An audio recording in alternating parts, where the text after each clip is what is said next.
futuro txalapartaris. Somos Txalamanco Txalaparta Taldea. Tras el gran aluvión de 2 peticiones que hemos recibido para hacer clases online, nos hemos animado y hoy hacemos la primera. Nuestra intención, deciros, es haceros llegar nuestra forma particular de ver la txalaparta. Bien, pues comencemos. Lo primero y fundamental es cómo agarrar la maquilla.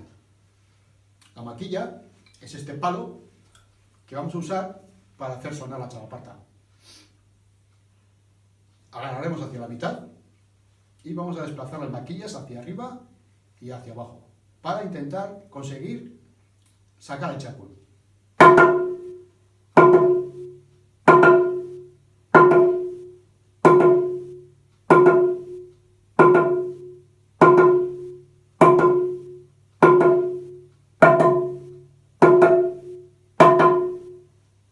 Bien, así es como tiene que sonar el txakun. Pero la txalaparta es una cosa de dos, por lo cual siempre vamos a necesitar que otra persona nos acompañe.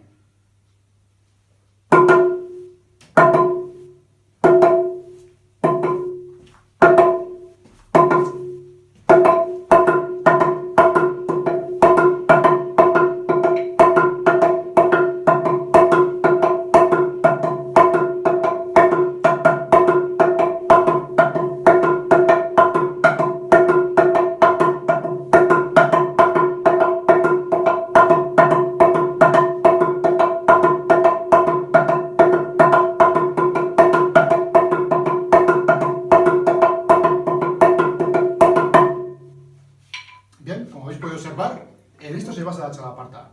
Es una comunicación entre los dos txalapartaris, que son las personas que ejecutan, que tocan la txalaparta. Es fundamental el respeto y escucharse.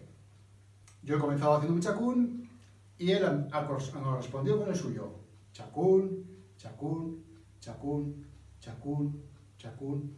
Y así creamos la magia de la txalaparta y la comunicación. Bien.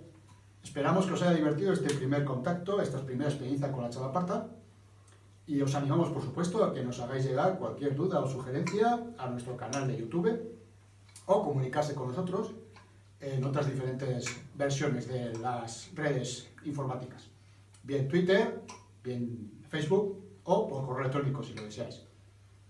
Nuestra intención es que os comuniquéis con nosotros y que nos hagáis llegar vuestras dudas, sugerencias y todo lo que creáis oportuno. Muchas gracias por vuestra atención y esperamos vernos pronto. Hasta pronto. Gracias.